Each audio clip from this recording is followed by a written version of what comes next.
I developed this whole model for the book that never made it in there. It was one of the darlings that I had to kill on the way. And I looked at sort of some categories of reluctance that I kept seeing, and they, you know, over and over, they showed up broadly. And one of them was the overthinking reluctance. So it's the when you're spinning your wheels in the idea and it never feels finished and it never feels done. And it can show up a little bit in, like, I've called it procrastinating last time, but, you know, procrastinating. It's often because we're overthinking.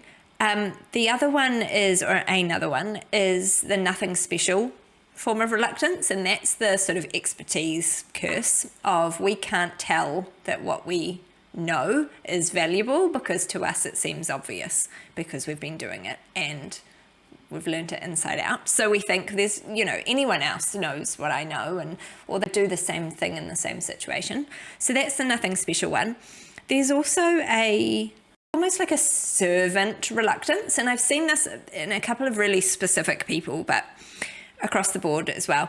And that is the idea that they're so hell-bent on giving value and on showing up in a, you know, a generous way in their relationships and stuff, that they don't like the idea that they might exploit that, or that they might benefit in any way from the thing. So even asking for help to get a message out wider feels like they're taking something, or they're calling in a favor, or they're trying to elevate themselves, and that's uncomfortable.